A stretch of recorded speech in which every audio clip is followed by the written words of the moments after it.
Hey y'all, it's Cohen back here again today with another video. Not a video I want to be making. Not really in the mood to make videos right now, to be honest, but I know a lot of y'all come to me for Thunder News, and here I am, especially for those of y'all that follow me on here and not on Twitter, which if you want to see more of my reactions to what's going on, link is in the description as always. But for those of you that have not seen the news, I woke up this morning to find out that Chet Holmgren, we heard the news yesterday that the Thunder fear that there was a ligament tear in his foot, but it was all up in the air to what it could possibly be. And today, woke up to the news that it is a Lisfranc injury, which is like in the middle of the foot, which deals with stability in the foot and balance. But it's something that needs to be surgically repaired, and so Chet is going to miss the entirety of the 2022-2023 NBA season. It really sucks. For those of you that don't know how it happened, he was playing in Jamal Crawford's crossover Pro-Am League like 4 or 5 days ago. He guarded LeBron James in transition, and he kind of just stepped wrong, and his foot slipped a little bit. It like turned a weird way, and he hobbled off, never came back in the game, which was ultimately canceled due to wet floors. We didn't have any news on it. And, he was able to walk off under his own power. It seemed like pretty effectively. Like he was obviously limping as, maybe you would if you like sprained an ankle or just like turned it a little bit and you need a second. It didn't feel like it was anything super major. And then we get this news today that he's out for the entirety of the season. So it really sucks.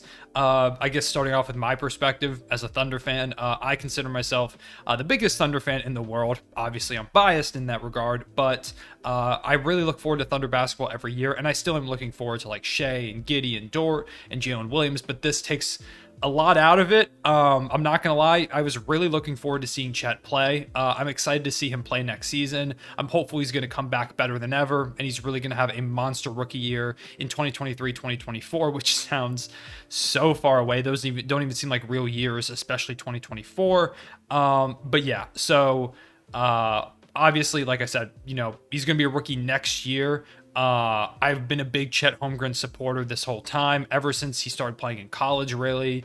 This whole year, while the Thunder have been losing games, tanking to ultimately get a top draft pick in this year's draft to continue the rebuild, I've been on Chet's side. Chet has been the guy that I've been pushing for us to draft. He's the guy that I have believed in the most. He is, in my opinion, the best player out of this upcoming draft, even before he, was drafted by the Thunder. If he got drafted to like the Rockets or the Magic or any number of teams that could have won the lottery or gotten a top 2, top 3 pick, I would still be a huge supporter of him because I've been a big believer from the beginning of this past season. I've really believed in his game, and I still do. I still think Chet's going to bounce back from this in a big way. There have been a lot of rookies who have, missed their whole rookie season, like Joel Embiid, Ben Simmons, Blake Griffin, just as a few examples that have come back and become all-star caliber players. I still believe Chet Holmgren is going to bounce back in a big way. It really does suck, though, that it's not going to be this season that he's going to get to play. Something I mentioned in my video yesterday, he worked his whole life to get to this moment, and it's clear he really loves hooping. Otherwise, he wouldn't have been out there in those Pro-Am leagues. It clearly is something that he really enjoys and is really passionate about, as most NBA players are, and to now not be able to hoop for like a full year really sucks.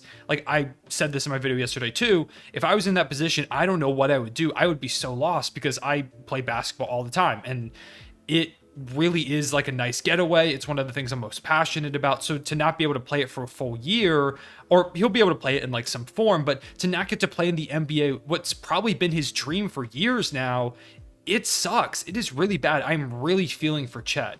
Yeah, so it's rough. I really thought, part of the reason why I was so excited about this Thunder season is that I thought it was going to be a year of progression. I didn't expect us to be the worst team in the league. I didn't expect us to be a playoff team or anything, but we were the 17th ranked defense, and I actually tweeted this out a couple days ago, right before the injury announcement, the first one, 2 days ago, but I said that Chet, coming into the Thunder locker room, the Thunder were 17th in defense last season. I thought he could legitimately make us a borderline top 10 defense to go along with Shea, go along with Giddey, go along with Dort. We could be so much better this upcoming season.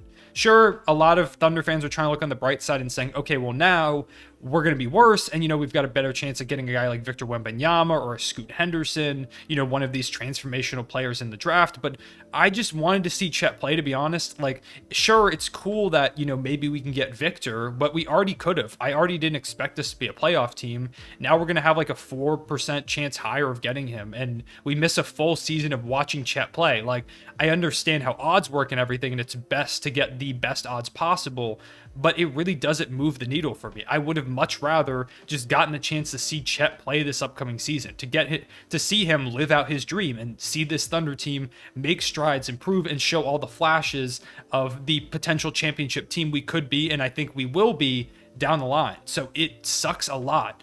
For those of you that are wondering about recovery and, how is this going to affect him, Stefania Bell of ESPN had a pretty good segment that Woj actually tweeted about pretty recently, just kind of talking about, what the injury entails. That's how I got the information about how it's like a balance and stability thing in the foot.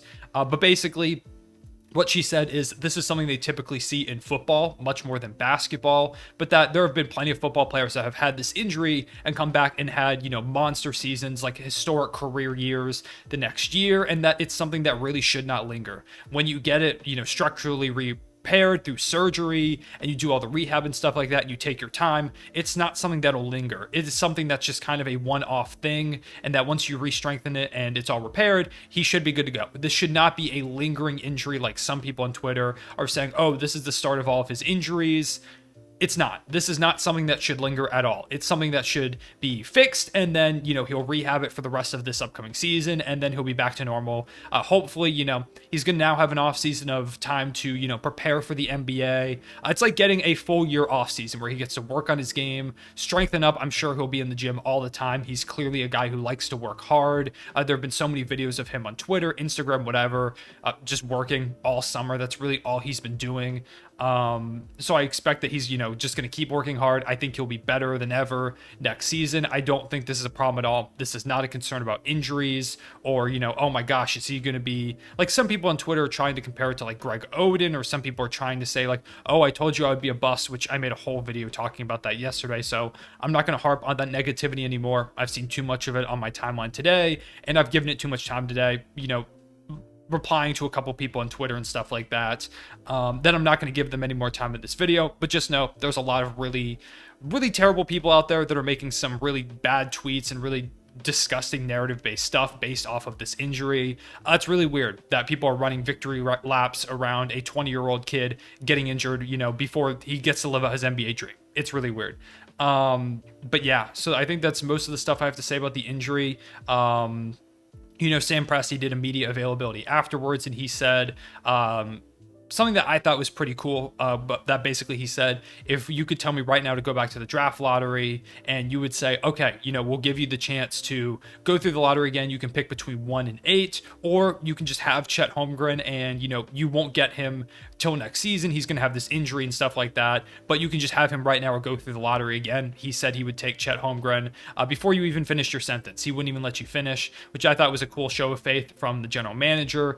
Of course, he talked a bit about like how it's a setback, of course, but that he does still think the team has improved, reiterating the same stuff, like it's a process, it's going to take time, we're here to support Chet and his recovery. A couple teammates have already tweeted stuff out or put stuff on Instagram. I know Josh Giddey put up a post with him and Chet and was just like, get better soon and stuff like that. And there have been a lot of people too, not just to not harp on the negativity. A lot of people have been positive and been tweeting at me stuff like that, like, I'm so sorry, this sucks. And a lot of people just tweeting at Chet and about it, like, hope he gets well soon, hope he comes back better than ever, which I think is really cool as well. So yeah, there's two sides to the coin, but this really sucks. I can't overstate how disappointed I am, how much I was really looking forward to getting to see him play. One of my favorite players in the league already before he's even played a game. And now to see him miss an entire year is really going to suck. But hopefully he comes back better next season. Still looking forward to the rest of the guys, Shea, Giddey, Trey Mann, the two Jalen Williamses.